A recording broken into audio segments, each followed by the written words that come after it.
ഈ വീഡിയോ നേപ്പാളുമായി ബന്ധപ്പെട്ടാണ്, പ്രത്യേകിച്ച് ഗൂർഖ കമ്മ്യൂണിറ്റി.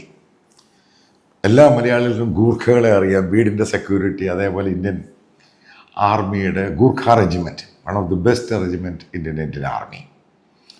അപ്പം നേപ്പാൾ എന്ന് പറഞ്ഞ രാജ്യത്തിന് പ്രത്യേകതയുണ്ട്. ഏകദേശം 3.5 കോടിയോളം നേപ്പാളീസ്, അതായത് ലോകത്തിലെ ഒരേ ഒരു ഹിന്ദു രാജ്യമേ ഉള്ളൂ, അത് നേപ്പാളായിരുന്നു. പിന്നീട് അവിടെ കമ്മ്യൂണിസ്റ്റ് ഭരണം വന്നിട്ട് ആ ഹിന്ദു രാജ്യം എന്നുള്ള സംഭവം അവരെടുത്ത് മാറ്റി.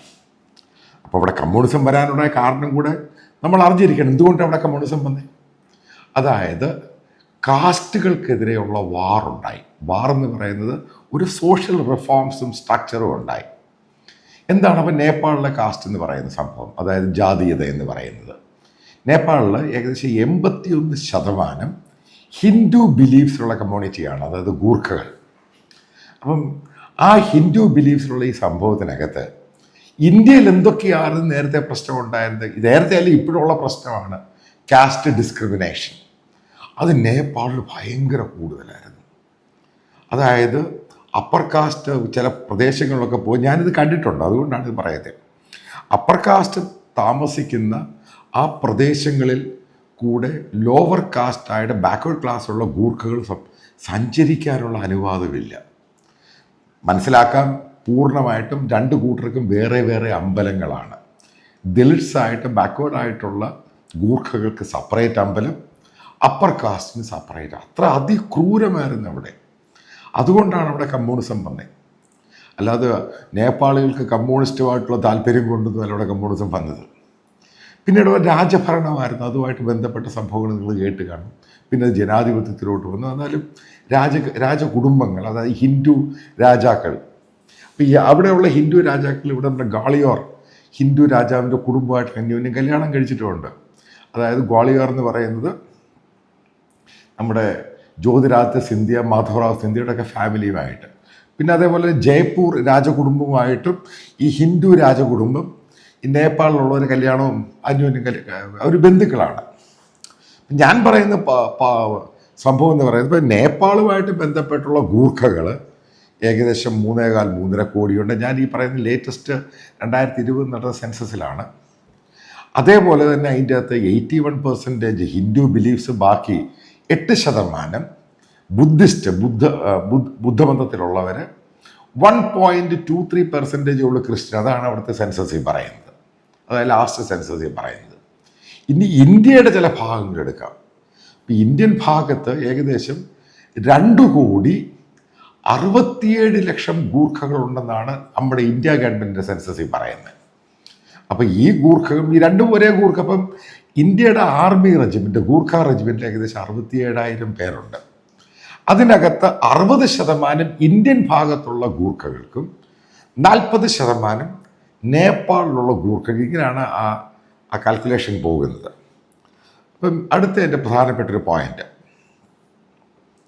എന്തുകൊണ്ടാണ് ഈ ഗൂർഖ ലാൻഡ്, അതായത് ഗൂർഖകൾ താമസിക്കുന്ന നേപ്പാളിലാണെങ്കിലും അതേപോലെ തന്നെ നോർത്ത് ഈസ്റ്റിലും ഈസ്റ്റേൺ ഇന്ത്യയിലും, അതായത് ഞാനിപ്പോൾ ഈസ്റ്റേൺ ഇന്ത്യ എടുത്ത് പറയുമ്പോൾ ബംഗാളിൻ്റെ നോർത്തേൺ പാർട്ട്, സിലിഗുഡിയും അതിൻ്റെ മേപ്പോട്ട് ഡാർജിലിങ്ങിൻ്റെ സൈഡ്, അതേപോലെ തന്നെ സിലിഗുഡിയിൽ നിന്ന് നമ്മൾ ഗാങ്ടോക്കിലോട്ട് സിക്കിമിലോട്ട് പോകുമ്പോഴും നമ്മൾ ഈ ഗൂർഖ പ്രശ്നം, നിങ്ങൾ Gorkha national liberation front GNLF എന്നൊക്കെ കേട്ട് കാണും, സുഭാഷ് ഗീഷിങ്ങിൻ്റെ പാർട്ടി. അപ്പോൾ എങ്ങനെയാണ് അവിടെ ഇത്രയും വലിയൊരു കൺവേർഷൻ ഉണ്ടായത്? ഇതാണ് ചോദ്യം. ഇപ്പം ഈ ചോദ്യത്തിന് ഉത്തരവാണ് ഞാൻ പറയുന്നത്. ഇന്ന് ഗൂർഖകൾ, നേപ്പാളിലുള്ള ഗൂർഖയിൽ ഏകദേശം 50 മുതൽ 60% ക്രിസ്ത്യൻസായി.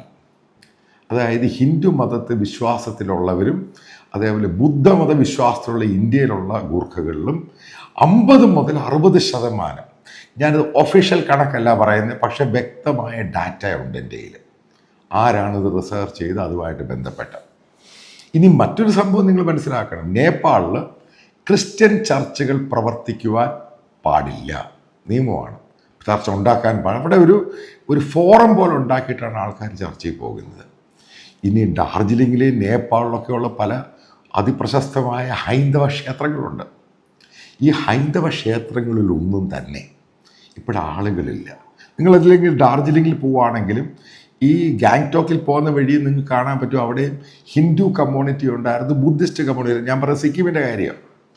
അതേപോലെ തന്നെ മണിപ്പൂരിലുണ്ടായിരുന്നു, നോർത്ത് ഈസ്റ്റേൺ മറ്റുള്ള സ്റ്റേറ്റുകളുണ്ട്. ഞാൻ ഈ 2.67 കോടി കിടക്കുന്ന ഈ ഭാഗങ്ങളിലൊക്കെയാണ്. ഈ ഉത്തരാഖണ്ഡിലുണ്ട്.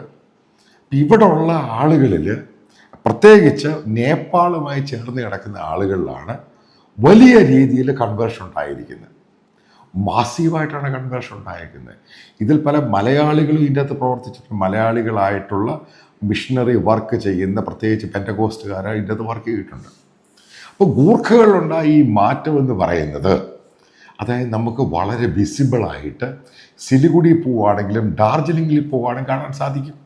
ഈ ഡാർജിലിംഗിൽ വളരെ ഫേമസ് ആയിട്ടുള്ള ഹിന്ദു ടെമ്പിൾസ് ഉണ്ട്, ബുദ്ധിസ്റ്റ് സംഭവങ്ങളുണ്ട്. ഇതൊക്കെ പൂർണ്ണമായിട്ടും കാലിയായി. ഇനി മറ്റൊരു സംഭവം കേൾക്കുക. നമ്മൾ സിലിഗുഡിയിൽ നിന്ന് ഡാർജിലിംഗിലോട്ട് പോകുമ്പോഴും സിലിഗുഡിയിൽ നിന്ന് ഗാങ്ടോക്കിലോട്ട് പോകുമ്പോഴും റോഡിൻ്റെ രണ്ട് സൈഡ് ഈ ഹില്ലേറിയെ താമസിക്കുന്നവരുടെ വണ്ടികളും വാഹനങ്ങളും വീടുകളും കാണാൻ സാധിക്കും. ഇതിനകത്ത് മുഴുവൻ ഈ ഹൗസ് ചർച്ചുകളാണ്, ചെറിയ ചെറിയ ചർച്ചുകളാണ്. അതായത് പെൻറ്റകോസ്റ്റൽ റിവൈവൽ ചർച്ചുകളാണ് മുഴുവൻ. അപ്പം ആദ്യമായിട്ട് നമ്മൾ നോക്കുകയാണെങ്കിൽ അവിടെ ഈ ഡാർജിലിംഗ് ഭാഗത്ത്, ഇത് ഞാൻ അതിശയോക്തി കൊണ്ട് പറയുന്നതല്ല, അവിടെ ഹിന്ദു കമ്മ്യൂണിറ്റി ഇപ്പം ഏകദേശം 2-3% കുറവേ ഉള്ളൂ. ഒരു മുഴുവനും കൺവേർട്ടായി മാറി. അതായത് മാസീവായിട്ടുള്ള കൺവേർഷനാണ് അവിടെ നടക്കുന്നത്. അപ്പോൾ ഈ നടക്കുന്നതിൻ്റെ പുറകിലുള്ള പ്രധാന പ്രശ്നം എന്തുവാ?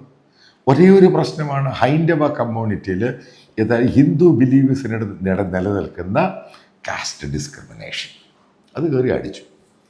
ഇതാണ് നമ്മൾക്ക് ഈ നോർത്ത് ഈസ്റ്റിൽ പോയാലും മറ്റുള്ള ഭാഗത്ത് പോയാലും ഈ ഗൂർഖകളുടെ ഇടയ്ക്ക് കാണാൻ പറ്റുന്ന ഏറ്റവും വലിയ സംഭവം ഇത്.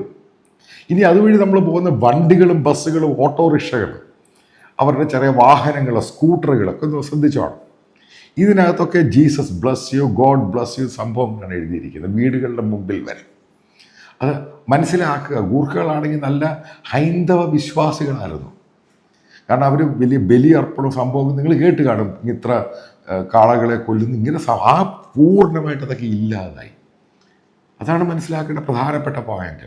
ഇനി ഏറ്റവും പ്രധാനപ്പെട്ട മറ്റൊരു ഇമ്പോർട്ടൻ്റ് പോയിന്റ് ഉണ്ട് ഇന്ത്യയുമായിട്ട് ബന്ധപ്പെട്ട്. ഈ ഗൂർഖ നാഷണൽ ലിബറേഷൻ ഫണ്ട് എന്ന് പറയുന്ന ഒരു ശരിക്കും ഒരു വയലൻ്റ് ആയിട്ടുള്ള വലിയൊരു ഓർഗനൈസേഷനായിരുന്നു. അതായത് ഗൂർഖകളുടെ ലാൻഡ് വേണമെന്നുള്ളതാണ് അവരുടെ ധാരണ. അവർക്ക് പ്രത്യേക ഒട്ടോണമസ് ആയിട്ടുള്ള സംഭവം വേണം. അതിനകത്തുള്ള വയലൻസും അറ്റാക്കും പരിപാടിയും പൂർണ്ണമായിട്ടും നിന്നു. അതായത് GNLF എന്ന് പറഞ്ഞ സാധനം ഇല്ലാതായി. ഇനി മറ്റു സംഭവം നിങ്ങൾ ഇത് യൂട്യൂബിലൊക്കെ നോക്കിയാൽ മനസ്സിലാക്കും. ഈ ഗൂർഖ അവിടെ ഈ നേപ്പാളി ഭാഷയിലുള്ള പാട്ടുകളുണ്ട്, സിനിമാ പാട്ടുകൾ. അത് ഹിന്ദി പാട്ടുകളാണ് കൂടുതലും ഇവരേറ്റവും കൂടുതൽ കേട്ടുകൊണ്ടിരുന്നത് ഒരു സമയത്ത്. ഇപ്പോൾ മുഴുവൻ യൂട്യൂബിനകത്ത് നേപ്പാളി ലാംഗ്വേജിലുള്ള ക്രിസ്ത്യൻ സോങ്ങുകളാണ് വരുന്നത്. അപ്പം നിങ്ങൾ മനസ്സിലായിക്കൊണ്ട് എത്രമാത്രം വോളിയുമാണ് ഇവരിത് കാണുന്നത്, എത്രമാത്രം ചേഞ്ചസ് ആണ് ഉണ്ടായേക്കുന്നത്. ഇനി മറ്റ് ഇമ്പോർട്ടൻ്റ് ആയിട്ടുള്ള മറ്റു സംഭവം, ഇന്ത്യൻ ആർമിക്കകത്തുള്ള ഗൂർഖകളും, അതായത് ഈ ഗൂർഖ റെജിമെൻ്റിൻ്റെ അകത്ത് ക്രിസ്ത്യൻ പ്രെയർ മീറ്റിംഗ് തുടങ്ങി. നിങ്ങൾക്ക് വിശ്വസിക്കാൻ സാധിക്കും, പക്ഷേ അത് റിയാലിറ്റിയാണ്. കാരണം ഇവർ കൺവേർട്ട് ചെയ്ത് കഴിയുമ്പം ഉറപ്പായിട്ട് ആർമിക്കകത്തും പ്രെയറും പ്രാർത്ഥനയൊക്കെ ഉണ്ട്. ഇപ്പോൾ ഗൂർഖ റെജിമെൻ്റിൻ്റെ അകത്ത് ഇപ്പോൾ കാണുന്ന വിസിബിളായിട്ടുള്ള സംഭവം ക്രിസ്ത്യൻ പ്രെയറിലാണ് ഇവർ പോകുന്നത്, പ്രത്യേകിച്ച് പെൻറ്റകോസ്റ്റൽ നേപ്പാളി ലാംഗ്വേജ്. ഇപ്പോൾ മമതാ ബാനർജിയുമായിട്ടും ഈ ഗൂർഖകൾ പ്രശ്നമുണ്ടായി. കാരണം ബംഗാളി ഡാർജിലിംഗിൽ അടിച്ചേൽപ്പിക്കാൻ ശ്രമിച്ചു. കാരണം ഭയങ്കരമായിട്ട് നേപ്പാളി ലാംഗ്വേജ് വിശ്വസിക്കുന്നവരാണ്, അതിനോട് ഭയങ്കര താല്പര്യമുള്ളവരാണ് ഗൂർഖകൾ. അപ്പം നേപ്പാളി നേറ്റിവിറ്റി ലാംഗ്വേജിലുള്ള ഈ മിഷൻ പ്രവർത്തനം എന്ന് പറയുന്നത് ഗൂർഖകൾ താമസിക്കുന്ന ഗൂർഖ ലാൻഡിനെ നേപ്പാളിനെ പൂർണ്ണമായിട്ടും പിടിച്ചൊലച്ചു. ഇപ്പോൾ കാഠ്മണ്ഡുവിലെ ചില പ്രശസ്തമായ ചില ക്ഷേത്രങ്ങളുണ്ടാകും. ഇവിടെ ഞാൻ പോയിട്ടുള്ള സ്ഥലമാണ്, as part of my profession. ഇപ്പം അതും ഈ പറയുന്ന ബുദ്ധിസ്റ്റുകളുടെ പ്രശസ്തമായ ഈ ബുദ്ധിസ്റ്റ് മൊണാർക്കും സംഭവങ്ങളൊക്കെ നമുക്ക് കാണാൻ സാധിക്കും.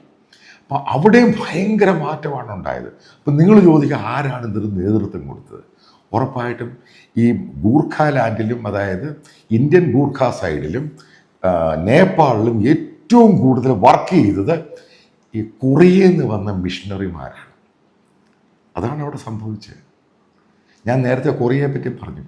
ഈ കൊറിയൻസ് ഭയങ്കര എക്സൈറ്റഡും ഭയങ്കര അഗ്രസീവാണ്. അവരെവിടെ പോകുന്ന അവരെ നേടിയെടുക്കാറുണ്ട്. കാരണം അവരുടെ ഇഷ്ടംപോലെ പണമുണ്ട്, വലിയ വലിയ കോർപ്പറേറ്റ്സ് ഉണ്ട്, അവർ ശരിക്കും ഫണ്ട് ചെയ്യുകയും ചെയ്യും. അതേപോലെ ഗൂർഖ ചർച്ചകളുമായിട്ട് ബന്ധപ്പെട്ട് അവർക്കൊന്നും പണത്തിന് പ്രശ്നമൊന്നുമില്ല. പക്ഷേ ഹൈ ഡിസിപ്ലിനായിട്ടാണ് ഈ ചർച്ചകളൊക്കെ നടക്കുന്നത്. അവരുടെ ലൈഫ് സ്റ്റൈലിന് മാറ്റമുണ്ടായി. അവരുടെ അന്ധവിശ്വാസങ്ങൾ ഭയങ്കരമായിട്ടുള്ളവരാണ് ഗൂർഖകൾ. അത് പൂർണ്ണമായിട്ടും മാറി. വലിയ ചേഞ്ചാണ് ഉണ്ടായേക്കുന്നത്. ഈ നേപ്പാളിലാണെങ്കിലും ഈ പറയുന്ന ഇന്ത്യൻ ഗൂർഖകൾ താമസിക്കുന്ന നോർത്ത് ഈസ്റ്റിലും ഈസ്റ്റേൺ ഇന്ത്യയിലും, അതായത് ഈ ബംഗാളിൻ്റെ ആ ഭാഗത്ത്. ഇപ്പം ഞാൻ ഈ പറയാൻ പോകുന്ന കൺക്ലൂഡിങ് പാർട്ട് എന്ന് പറയുന്നത്, എന്നെ ഈ കേൾക്കുന്ന ഹിന്ദു സഹോദരന്മാർ മനസ്സിലാക്കേണ്ട ഒരു സംഭവമുണ്ട്. എത്രമാത്രം നിങ്ങളുടെ അകത്തെ കാസ്റ്റ് ഡിസ്ക്രിമിനേഷൻ നിലനിൽക്കുന്നു, അത്രമാത്രം ഹൈന്ദവ മതം എന്ന് പറയുന്നത് അവരിൽ നിന്ന്, ജനങ്ങളിൽ നിന്നും മാറുകയാണ്. അതിനൊരു ഏറ്റവും വലിയ ഉദാഹരണമാണ് നേപ്പാളും അവിടുത്തെ ഗൂർഖകളും. അവരെന്തോരം മാറി, അവരെ വളരെ മോശമായിട്ട് ദ്രോഹിക്കുന്ന രീതിയിലായിരുന്നു അപ്പർ കാസ്റ്റ്. ഈ അടുത്ത സമയത്ത് നേപ്പാളിൽ അപ്പർ കാസ്റ്റുകളുടെ ഒരു വലിയ പ്രതിഷേധം നടന്നു കാഠ്മണ്ഡു സിറ്റിയിൽ. എന്തായിരുന്നു പ്രതിഷേധം? അവരുടെ ഡിമാൻഡ് എന്താ അറിയോ? നേപ്പാളിനെ ഹിന്ദു രാഷ്ട്രമാക്കണം. ആരും മൈൻഡ് ചെയ്യാൻ പോയില്ല. കാരണം അവരുടെ എണ്ണം കുറഞ്ഞു. ഈ അപ്പർ കാസ്റ്റിന് ഇപ്പോഴാണ് തോന്നിയത് ഈ പ്രശ്നം. ഇപ്പോഴാണ് അവർ മാറ്റങ്ങൾ കൊണ്ടുവരാൻ തുടങ്ങി. കാരണം അവരുടെ കമ്മ്യൂണിറ്റിയിൽ നിന്ന് ആൾക്കാരും ഗൂർഖകളും മുഴുവൻ അപ്പുറത്തോട്ടങ്ങ് മാറിപ്പോയി. ഈ ചേഞ്ചസ് ഞാൻ എൻ്റെ നാട്ടിൽ വെച്ച് കണ്ടിട്ടുണ്ട്. എൻ്റെ വീട്ടിൽ ജോലി ചെയ്തുകൊണ്ടിരുന്ന ദേവി എന്ന് പറഞ്ഞ ഒരു സ്ത്രീയായിരുന്നു വീട്ടിൽ ആഹാരമൊക്കെ ഉണ്ടായി തന്നിരുന്നത്. അവർ പോലും ബേസിക് പേര് ദേവിയാണ്, പക്ഷേ അവർ ക്രൈസ്റ്റ് ബിലീവറാണ്. അവർ ദിവസവും അവർ ബൈബിളും നേപ്പാളി ബൈബിളും പ്രാർത്ഥനയൊക്കെ നേപ്പാളിലാണ്, അവർ നേപ്പാളി ഭാഷയിലാണ് അവർ ചെയ്യുന്നത്. ഞാൻ പറയാൻ പോകുന്നത് ഈ മാറ്റവും, നേപ്പാളിലെ ഈ മാറ്റം എന്ന് പറഞ്ഞാൽ, അത് ഈസ്റ്റേൺ പാർട്ട് ഓഫ് ഇന്ത്യയിലെ നോർത്ത് ഈസ്റ്റിലെ മാറ്റം എന്ന് പറയുന്നത്, നേപ്പാളി കമ്മ്യൂണിറ്റി എന്ന് പറയുന്നത് വലിയ മാറ്റത്തിലാണ്. അവരുടെ ലൈഫ് സ്റ്റൈലിലും ജീവിതത്തിലും അവരുടെ മദ്യപാനത്തിലും അവരുടെ ഡ്രഗ് അഡിക്ഷനൊക്കെ ഉള്ള സമയം. കാരണം ഇതൊക്കെ അവൈലബിളാണ് ആ ഭാഗത്ത്. അതിൽ നിന്നും ഏകദേശം 60% അതിൻ്റെ കൺസംഷൻ ഇല്ലാതായത്. അത് ഞെട്ടിക്കുന്ന കണക്കാണ്. കാരണം നിങ്ങൾ ഈ സിലിഗുഡി ഭാഗത്ത് പോവുകയാണെങ്കിലും ഈ നോർത്ത് ഈസ്റ്റ് ഭാഗത്ത് അവിടെ ഈ കഞ്ചാവ് ഈ സാധനം ഇങ്ങനെ വിളഞ്ഞിരിക്കുന്ന കാണാം.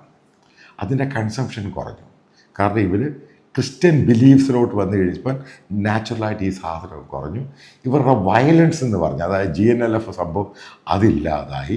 അതായത് പ്രോപ്പറായിട്ട് ഇവരൊരു മനുഷ്യനായിട്ട് മാറി എന്നാണ് ആ ഒരു റിപ്പോർട്ടിനകത്ത് എനിക്ക് കാണുവാൻ കഴിയുന്നത്.